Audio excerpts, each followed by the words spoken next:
tudo bem com vocês? Essa é uma aula especial de arte e customização, ou customização e arte. Eu sou a professora Thaís. Eu sou o professor Marcos. Sejam bem-vindos, então. Vamos apresentar o projeto em termos gerais, tá bom? Esse projeto é o projeto Mãos na Massa, que foi pensado justamente para aproximar esses conhecimentos que vocês têm na escola com o conhecimento que vocês têm na vida.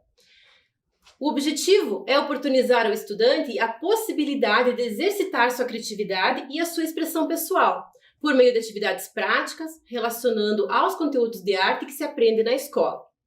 Hoje você vai aprender sobre a ideia de customização e como ela se relaciona com os elementos das artes visuais, e como esse conhecimento pode ajudar na criação de peças únicas e que revelam seu potencial criativo. Os materiais que a gente vai sugerir para vocês usarem para a nossa atividade de hoje são esses que você está vendo na tela. Uma bisnaga plástica, para você colocar a tinta dentro e conseguir aplicar com facilidade. Um tecido, um pedaço de tecido qualquer. Elásticos para vocês fazerem as amarrações e a tinta propriamente dita. Só lembrando, né, Thaís, que o tecido é de preferência de uma cor clara, porque como a gente vai aplicar tinta, é necessário que apareçam as cores que nós estaremos usando, tá? Mas tente adaptar com o que você tiver aí. E como a gente vai ver mais adiante, né, Marcos, a cor do tecido vai influenciar no trabalho também. Com certeza. Bem, o que é customizar? É até uma palavra que a gente ouve, né, com uma certa frequência hoje em dia. Basicamente, customizar é construir, adaptar ou alterar com o intuito de atender a especificações individuais. É uma palavra inglesa, tá? Em termos gerais, a gente usa ela nesse sentido de personalizar. Até é mais indicado usar esse termo, né? Personalizar, que ele é mais direto, mas customizar também não está errado, tá, gente? Vamos ver agora como alguns elementos formais da arte se relacionam com a customização, né, e com aquilo que a gente vai fazer. Antes, porém, a gente só vai relembrar aqui alguns desses elementos. Eu tenho certeza que você aí, durante toda a sua vida escolar, já viu isso, já explorou isso na disciplina de arte, né? Mas vamos relembrar aqui. Aqui são os pontos principais, né, ou os elementos principais da linguagem visual. O ponto, por exemplo. O ponto é a unidade de representação visual mais básica. Também temos a linha. A linha é uma sequência de pontos que possui direção e força. A forma. Uma linha fechada gera uma forma, uma massa. Textura. A textura pode ser tátil ou visual. A textura visual é toda aquela textura que nós podemos ver. Bem, a cor ali, que é o último elemento que selecionamos hoje, não tem ali a definição porque nós vamos ver ela com mais detalhes e vamos falar um pouquinho melhor sobre ela. Por isso que ela não está definida ali, a gente vai ver mais à frente. Então agora eu tenho um convite para vocês. Nós vamos fazer uma leitura de imagem.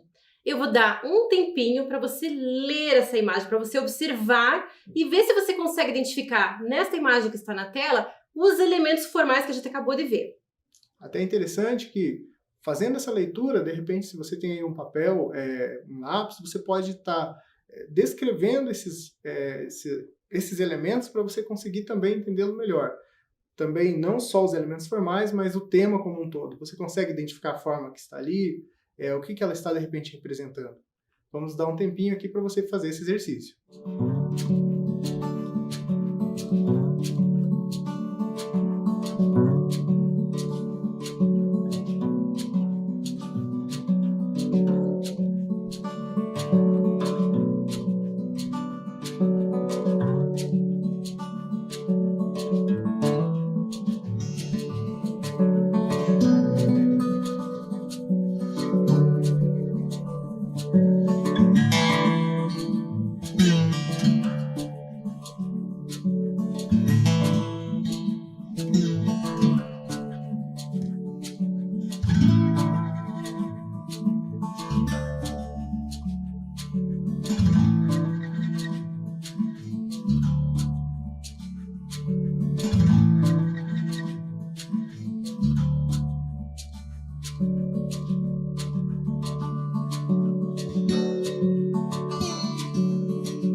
pessoal, um macete para quando a gente vai fazer uma leitura de imagem é começar com esses elementos visuais mesmo, tá? Então, essas formas, as linhas, as cores, é uma coisa que a gente consegue identificar em qualquer tipo de imagem, seja uma fotografia, uma pintura, um desenho.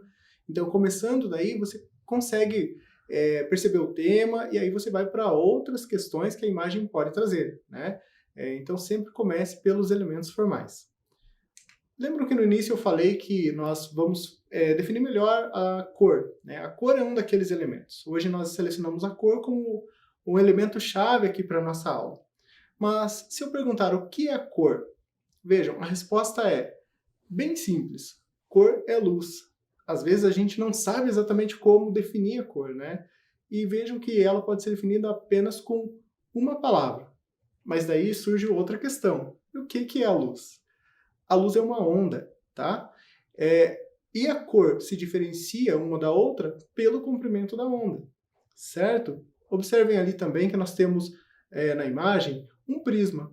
Faz parte de um experimento, né, de um cientista chamado Isaac Newton. O que ele fez? Ele jogou um feixe de luz branca sobre um prisma, uma pirâmide ali transparente, né, de vidro, e do outro lado o que aconteceu? Saiu um arco-íris, né? Ou seja, a luz branca sofreu o processo de refração, ela se dividiu em cores do espectro visível. Quer dizer que aquela faixa que corresponde ao arco-íris são as cores que a gente consegue ver.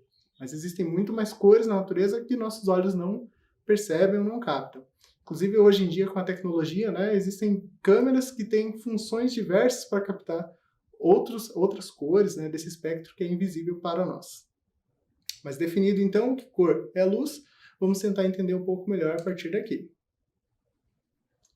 A gente pode dividir a cor também em dois pensamentos principais. A cor-luz, onde a emissão é direta da luz, né, seja de telas, por exemplo, a tela da sua televisão, ou a tela do computador, a tela do celular, lanternas também, às vezes um jogo de luz de um espetáculo. Então, todas essas são formas em que a cor é emitida a partir da fonte de luz. Uma outra definição é aquela que a gente pode manipular mais facilmente e que normalmente na escola nós fazemos, que é manipular pigmentos. Ou seja, se você tem lá um joguinho de tinta guache e você trabalha com elas, né, misturando as cores, fazendo esses trabalhos, você está manipulando pigmentos, né? E é importante a gente entender isso hoje, porque a gente vai trabalhar com pigmentos. Eu tenho aqui até uma imagem que mostra como funcionam esses dois processos. Quando a gente mistura as cores primárias luz, eu tenho 3 cores primárias luz, que são o vermelho, o verde e o azul. Se eu misturar essas cores, eu vou ter o branco. Percebam também que as cores primárias luz não são exatamente as cores primárias pigmento, que é a imagem que está do ladinho ali. As cores primárias pigmento são o magenta, o ciano e o amarelo. Se eu misturar essas 3 cores, eu vou obter, na verdade, o preto, né, chamado preto cromático. É um grafite bem escuro, assim. Então, são duas naturezas e duas formas distintas de trabalhar com a cor. Como nós vamos falar sobre tinta, essas coisas, a gente vai definir melhor o pigmento. O que é o pigmento? É a substância material que, conforme a sua natureza, absorve, refrata e reflete os raios luminosos, componentes da luz que se difunde sobre ela. Eu não sei se vocês sabem, mas o tipo de carga ou meio que você adiciona o pigmento é o que vai definir o tipo de tinta. Daqui a um pouquinho nós vamos falar um pouquinho melhor sobre técnicas de tinta, tá? Mas só para você ter essa informação que o pigmento às vezes é o mesmo que pode ser aplicado em uma ou em outra técnica. Vai mudar a forma do material que compõe aquela tinta. Digamos que você aplique o pigmento a um óleo, você vai ter tinta a óleo. Se você aplicar o pigmento à clara, né, do ovo, você vai ter uma tinta têmpera e assim por diante. Como ela funciona aí no objeto? Que cor é esse carro? Você respondeu verde, certamente. E se eu te disser que esse carro é todas as cores menos verde? Como assim? Eu explico melhor. Lembram lá o nosso prisma, que refratava a luz branca em luz colorida? Então vamos pensar o seguinte. A luz branca que está na natureza encontrou a superfície desse carro. Quando ela foi refletida, somente o espectro de cor correspondente ao verde é que foi expulso dessa superfície. Então, quer dizer, os nossos olhos estão enxergando verde porque o verde foi a única cor que a superfície refletiu. Ela absorveu todas as outras cores da luz branca. Então, por isso que eu falei que esse carro é todas as cores menos verde. Entenderam mais ou menos a lógica? Bom, o pigmento, como eu falei, é o responsável pela cor das tintas, normalmente sob a forma de pequenas partículas em pó ligadas entre si pelo aglutinante. Então, esse aglutinante, né, a carga ou veículo, recebe vários nomes, como eu falei, pode ser óleo, pode ser ovo, pode ser cola plástica, aí a gente tem uma tinta acrílica e assim por diante. Vocês também certamente já viram o círculo cromático, né? A gente, ao longo da nossa vida escolar, a gente também acaba fazendo várias vezes esse exercício.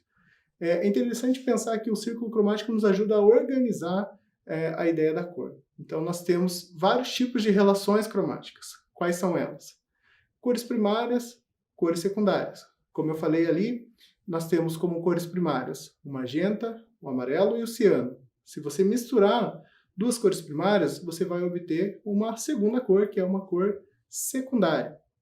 Só como exemplo, se você misturar o ciano e o amarelo, você vai ter que cor? O verde. Observem ali, inclusive, que entre o azul e o amarelo, né, o ciano e o amarelo, você tem tons de verde.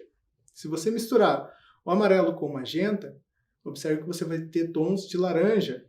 E se você misturar o magenta com o ciano, você vai obter tons violáceos, né? Ou seja, o violeta, o roxo e assim por diante.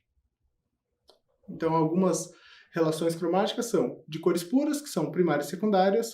Também temos as cores complementares. Se você observar no círculo, o amarelo está de um lado, do outro lado, exatamente, né? Se a gente seguir o diâmetro, nós temos o roxo. Quer dizer o seguinte, o roxo é a cor complementar do amarelo. É o contraste máximo entre matiz e saturação de uma e de outra cor. O roxo, observem bem que é formado pelo magenta e pelo ciano, que são exatamente as outras duas cores primárias. Então, a cor complementar é sempre o oposto, que são formado pelas outras duas primárias, né? A gente sempre vai ter essa relação de cores primárias daí na secundária. E é bacana, né, Marcos? Porque esse estudo da cor, essas relações cromáticas é que fazem a qualidade dos trabalhos dos bons artistas, né? Eles exploram essas qualidades ao máximo para apresentar as obras de arte que a gente conhece. Isso mesmo, e tudo é intencional. O artista, quando ele está fazendo, o pintor principalmente, ele está pensando nessa relação, porque tem uma intencionalidade no efeito que ele quer produzir, na sensação que ele quer transmitir e assim por diante. Pensando essas coisas, a gente vai fazer uma atividade que a Thaís vai explicar melhor para vocês. Essa atividade, de repente, você não vai fazer agora, mas se você entender, nos próximos dias, nas próximas semanas, quem sabe até a próxima atividade, a próxima aula que a gente se encontrar, você já pode ter aí um mood board. Qual que é a ideia desse mood board? É você fazer um arquivo pessoal com escolhas pessoais. E aí começa a primeira expressão pessoal de vocês. Quando a gente vai fazer um mood board, a gente seleciona elementos que a gente gosta, que a gente curte, que a gente tem alguma relação com esse elemento. E a gente vai propor aqui que vocês façam um mood board de cores, que vocês associem as cores da maneira que vocês acharem mais interessante. De repente vocês vão ter papéis coloridos, tecidos coloridos, não sei o que vocês vão ter em casa. De repente, se você não tiver um material muito elaborado, já vale mesmo começar a pintar os próprios lápis de cor e ver as relações cromáticas que vocês gostam mais. Será que vocês gostam mais das cores primárias? Ou, de repente, mais das cores quentes, das cores frias? É uma coisa pessoal. Vocês é que vão vendo de acordo com aquilo que vocês vão selecionando. E vocês podem ir ampliando da cor para outras possibilidades. De repente, a cor associada a uma textura, de repente a uma estampa, aí a coisa vai se ampliando. O mood board é legal por causa disso. Você vai colocando e fazendo as associações que você imagina que são interessantes. E, de repente, você pode até ampliar para o espaço e pegar recursos de outros lugares. Fotografias pesquisadas na internet, de repente você pode imprimir alguma coisa e já ir associando no seu mood board. Onde você vai colocar isso? Você pode ter um espaço na parede da sua casa, de repente um caderno, aí você organiza. A ideia é que você faça essa associação de ideias a partir da cor. Esse método da criação do mood board não precisa se preocupar com isso agora. Na verdade, é uma coisa que você vai desenvolvendo ao longo do tempo. Toda vez que você quiser fazer um projeto criativo, é um bom caminho começar pelo mood board. E de repente fica um hábito que você vai usando para tudo que você fizer na sua vida. É uma ferramenta que ajuda bastante na criação. Bom, aqui a gente vai mostrar para vocês um pouquinho de como é que a pintura se aplica e de que formas, né, como a gente já falou, dos tipos de tinta, né, Marcos, você já mencionou Isso. alguns tipos, como tinta óleo, acrílica, guache, aquarela, vinílica, enfim, são diversos tipos de tinta. Mas o suporte que vai receber essa tinta não precisa ser só uma tela, né, existem muitas possibilidades de trabalhar com pintura hoje em dia, ou trabalhar com a cor hoje em dia, né, diferentes suportes hoje em dia. Desde a tela mesmo, como você já está pensando na pintura, né, como um todo, mas também pode ser tecido, pode ser papel, pode ser a parede mesmo, né? E de repente, hoje em dia, já tem muita essa interação com a tecnologia, né, Marcos? Da Exato. tela digital. O próximo slide, inclusive, dá um pouco de conta dessa ideia. Então, vejamos aqui uma pintura do neoplasticismo, né? O pintor que fez essa obra chama-se Pierre Mondrian. Ele é um pintor holandês, ele participa de um movimento chamado neoplasticismo, de estilo. Isso é em meados aí do século XX, mas especificamente lá na década de 20, de 30, né? Mas no início da década de 20. Esse movimento trazia como ideia que a pintura perpassasse, inclusive, o suporte da tela. Então, só aqui algumas pontuações importantes. A pintura sobre tela é uma invenção lá do Renascimento, ou seja, estamos falando de uns 500 anos, né? Assim como a tinta a óleo. E conforme os anos vão passando, como a Thais falou, esses suportes vão mudando, né? E vão ganhando outras conotações, inclusive outros meios tecnológicos também. Hoje a gente tem a pintura digital como exemplo, né? Mas voltando a falar desse movimento, esse movimento pensava uma arte que fizesse parte do mundo, não um objeto de arte em si, mas que ela ganhasse o mundo de outras maneiras, de outras formas.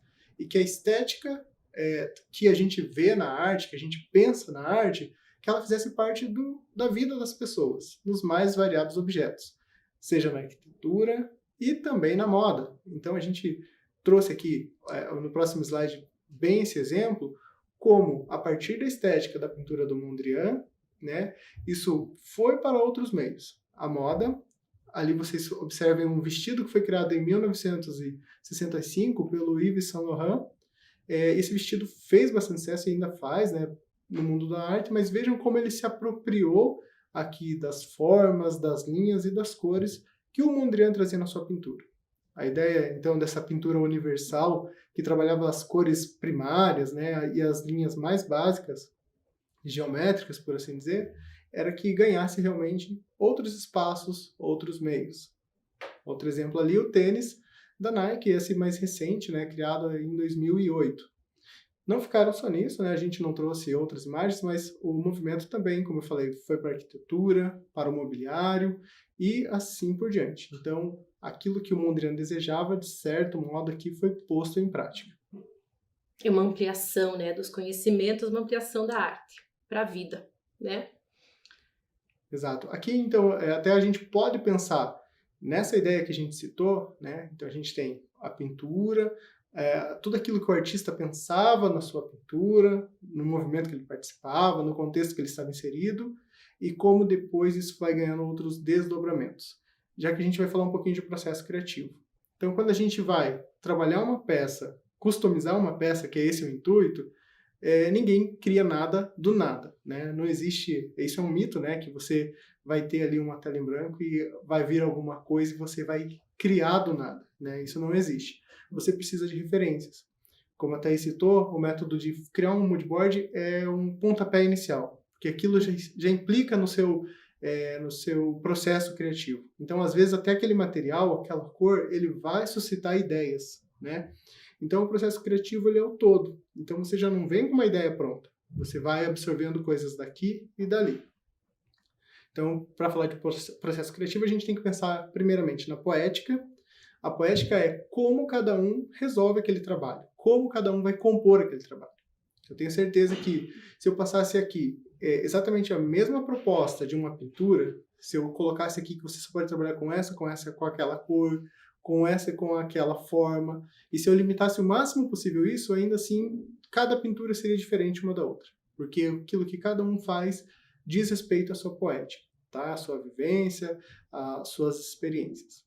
E o conceito é criado, então, a partir desse material que você usa, que você seleciona, também as memórias que vão ali se sobrepondo, seja que o material já carrega ou que você traz da sua vivência, da sua história, e por fim aquela ideia do conceito, né, conceito como um todo que você quer passar aqui. Eu acho que isso vai ficar bem claro, né, Marcos, agora quando a gente apresentar o artista que a gente escolheu para mostrar para vocês, que é o Jean-Michel Basquiat. A história dele é fantástica, foi uma carreira super curta, né, uma vida assim super curta, 7 anos praticamente, mas foi uma carreira intensa. Foi muito interessante a trajetória dele. Quando ele começou esse contato com a arte, ele era criancinha, ele era pequenininho, e já começou assim desde cedo, já aprendeu a escrever muito cedo, já aprendeu 3 línguas já quando ele era bem pequenininho. E a mãe dele incentivava muito ele a visitar museus, então o contato visual dele com a arte já se deu desde muito pequeno. E tem uma curiosidade na história dele, não sei se você sabe, Marcos, mas quando ele era criança, ele sofreu um acidente, né? E nesse acidente ele ficou internado muitos dias e a mãe dele deu um livro de anatomia para ele ficar folheando no hospital enquanto passava o tempo. Olha que interessante. Como a Thais falou, essa carreira curta, né, que ele vai ganhar notoriedade no cenário artístico, né, principalmente ali começando por Nova York, depois para o mundo todo a partir de 1982.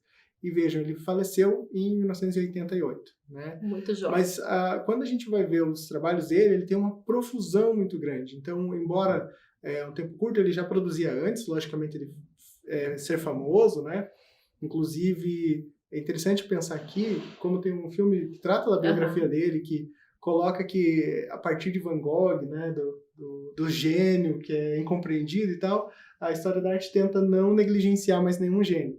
Então, o Basquiat foi colocado então como um gênio naquele cenário, e até por isso ele acaba produzindo muito, e ele faz isso a partir de 82 de um modo muito intenso, né? Até no contato que ele vai ter com outros artistas, ele conhece, depois torna-se amigo, influencia e é influenciado pelo trabalho do Andy Warhol, que é um importante artista aqui da pop art norte-americana.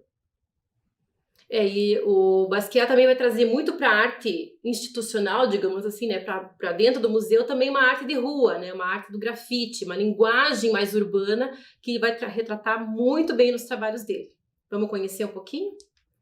Então aí já tem a estética, né, o primeiro contato com a estética do Basquiat. Aliás, aquela primeira imagem que a gente fez a leitura, né, lá no comecinho, também é uma obra do Basquiat. Outro dado importante é que ele participa de um movimento, né, que fica conhecido como neoexpressionismo. O expressionismo surge lá na Alemanha, faz parte do modernismo europeu, e aqui a gente tem uma nova roupagem, digamos assim, já com essas outras referências, seja da arte urbana, né, com essa nova figuração, com esses novos elementos e com essa transitoriedade. Então você tem uma arte de rua que de repente já está também no museu. E a estética que ele escolhe, né, essa maneira como ele vai trabalhando com as cores e com as linhas e com a forma em si, até lembra um pouco essa coisa do corpo humano também, dessas camadas do corpo. A pintura dele vai acontecendo também em camadas.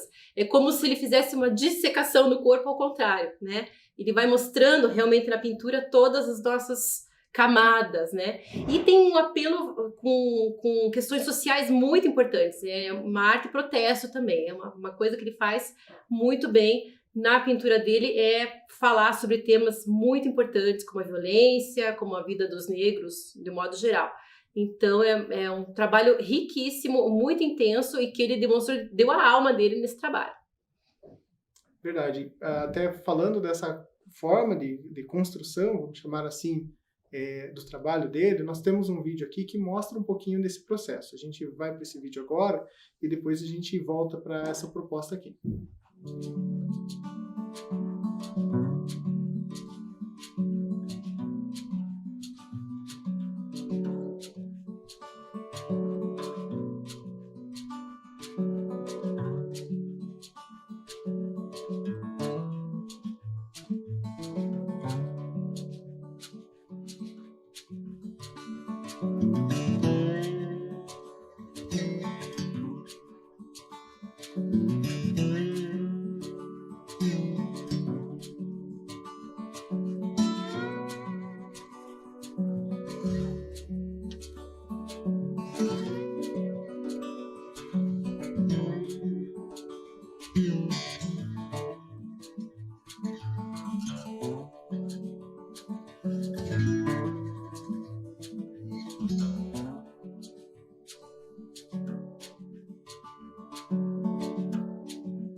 Então, nesse vídeo ficou bem claro, né, a expressividade da linha que vai se construindo em camadas e o efeito da cor também entre uma camada e outra. Bem interessante, né, como dá para transformar uma pintura numa arte digital. Bem bacana.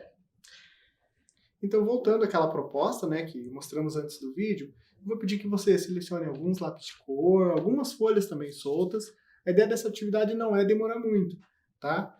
Mas, como a gente falou, como a gente instaura um processo criativo para conseguir criar um conceito. Então, a gente vai jogando coisas aqui aleatórias, para daí, no final, depois pensar sobre esse conceito. Nós temos duas obras aqui na tela, do Basquiat. Você vai escolher uma ou outra, tá? E aí você vai selecionar as cores que ele usou. Você perceba também a textura que ele usou, as formas e tudo o que contém a obra. Inclusive, se essa obra te traz uma memória sobre alguma coisa, se aquilo te lembra alguma coisa, se parece, né, com alguma outra coisa, você pode anotar com palavras também. Então você pode, né, Thaís, colocando as cores, as linhas, as formas, esses conceitos em forma de palavra. Só que a ideia não demora muito, tá, gente? Escolhe uma ou outra. É um registro rápido, né, mas ao mesmo tempo que vocês se dediquem mesmo a fazer essa observação e colocar no papel. Certo? A gente vai dar um tempinho, então, para você realizar essa atividade.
Então, gente, esse resultado que vocês obtiveram agora nessa folha que vocês criaram aleatoriamente, de repente vocês podem, já pensando isso, com o trabalho de customização que vocês vão criar naquele tecido lá que a gente falou no início, né, para você conseguir depois. A ideia daquele tecido é fazer um lenço ou uma bandana, depois também a gente vai tentar mostrar melhor como usar isso, tá bom? Mas nesse primeiro momento a gente vai pensar mais na customização do tecido em si. Isso já é uma prévia do mood board, né? Já é um mini mood board ali que você já tá fazendo, porque na hora que você pega da imagem que você selecionou, já pega as linhas, já pega as cores, já vai pensando aquilo que você gosta, aquilo que você não gosta, já vai fazendo a sua seleção, né, digamos assim. A gente vai mostrar agora uma outra obra, também do Basquiat, que se chama Cabeça, ou Head, né? Que também, agora reparem muito, né, na paleta de cores que ele usou. A gente vai dar um tempinho para você fazer o mesmo esquema.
Então, o minuto foi bem rapidinho aí, espero que tenha dado tempo, mas é essa a dinâmica mesmo, tá, gente? Então, nessa imagem, né, a cabeça de 1981, vejam como o Basquiat explora mais as cores primárias, cores secundárias ali na parte, né, direita, superior, e ali embaixo ele usa as cores terciárias, tom ocres, tá? Então, essa percepção aqui é algo que a gente vai exigir nesse exercício. A gente vai repetir ele, inclusive.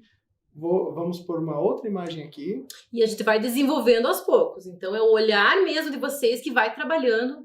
Então, agora vocês têm outra imagem com outra paleta de cores totalmente diferente.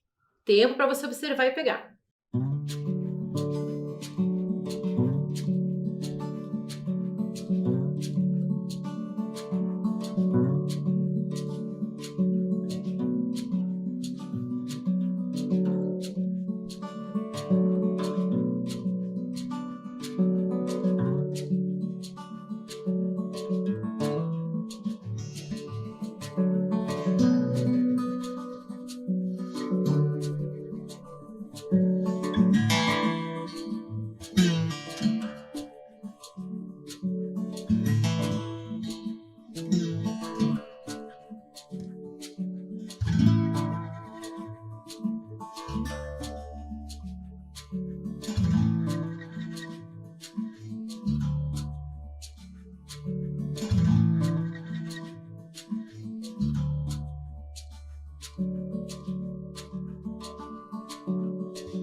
Então, essa imagem, mais especificamente, trabalha aquela relação de cores complementares. Lembra que eu falei que, por exemplo, se você tem ali o magenta, o complementar do magenta é o verde. Aqui a gente tem o vermelho, né, que está ali no mesmo espectro, e o complementar do vermelho é o verde, que é formado pelo ciano e pelo amarelo.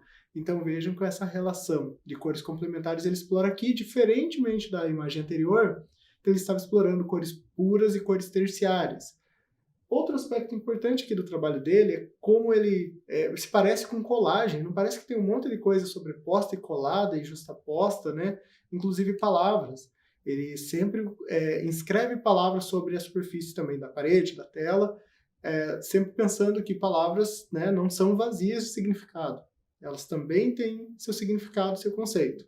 Tá? Então pensem também nessa relação com as palavras, vai ser importante futuramente pensando na customização da nossa peça. Exatamente. Mais uma imagem. Então agora, mesmo trabalho. Você observa aí a paleta de cores e tenta pegar e também associar com alguma outra palavra, alguma coisa que te remeta a essa imagem. Vamos lá.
Então, além da visualidade daquilo que, né, está evidente ali, queria chamar a sua atenção sobre o tema autorretrato. Primeiro, não é uma imagem realista, né? A gente viu lá a fotografia do Basquiat no início. Tem algumas coisas ali, questão do Rastafari nos cabelos, mas é uma imagem simplificada de si, que traz uma outra relação com o autorretrato que não é exatamente a autoimagem, né, realista, como a gente pensa sempre, um autorretrato tem que ser realista. Não.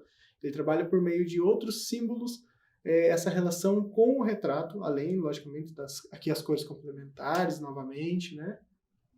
Isso. E, inclusive, a questão do autorretrato, ele estava muito na mídia, né? Então, Sim. assim, a imagem dele já foi divulgada por muito tempo. Ele ia em programas de televisão, né? Ele aparecia muito na época, lá nos anos 80. Então, isso também trazia essa expressividade na obra dele, né? Então não precisava se preocupar com a imagem, porque a imagem dele já estava bem divulgada, então ele se preocupava muito mais com a expressão na arte dele do que com a própria imagem. Exato. Mais uma imagem. Mesmo exercício, vamos dar um tempinho e depois a gente só volta para complementar as informações.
Então aqui vocês viram que as cores já são colocadas de uma forma diferente, cores muito intensas, predomínio das cores quentes, aqui como vocês podem ver, equilibradas ali com alguns tons de verde que ele trabalha.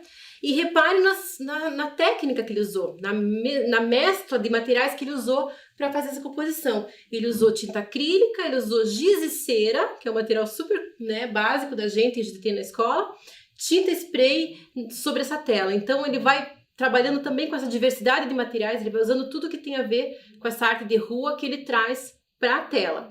Até o tamanho, a dimensão, é uma obra bem grande, tem 2,40 metros por 4 metros.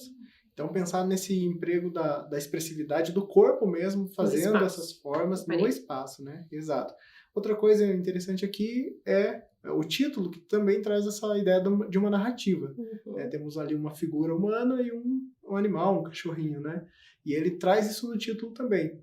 Agora, fica só nisso, né? O resto fica com a nossa imaginação. Pensar em que contexto essa imagem foi criada, quem é esse menino, onde eles estavam, que lugar é esse, né?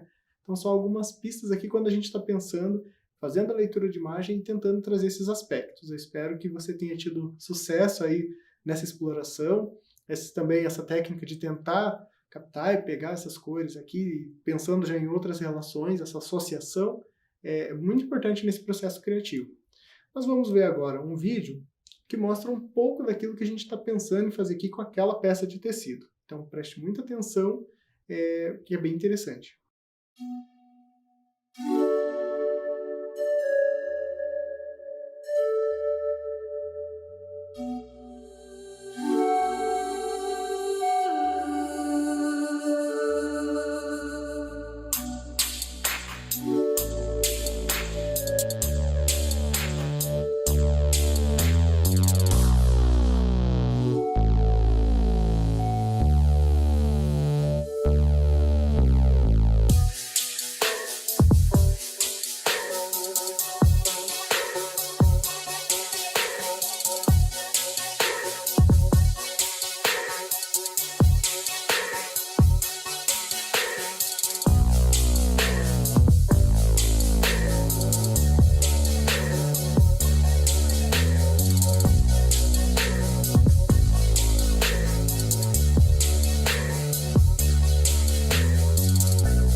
Então, essa técnica do tie-dye é uma técnica muito interessante, que talvez você já tenha visto e de repente até experimentado em outros lugares, visto na internet, ou até mesmo em alguma aula aqui do projeto.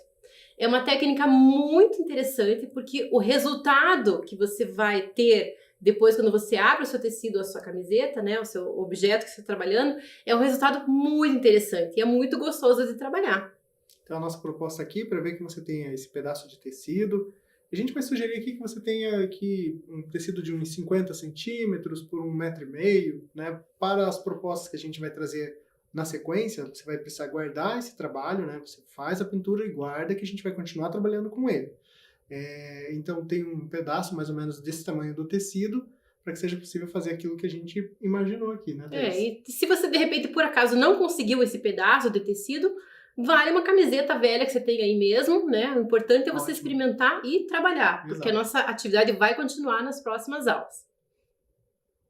Acho que hoje é isso, Eu acho né? que Vamos sim. terminando aqui. Espero que vocês tenham curtido e nos encontramos na nossa próxima aula. Até logo.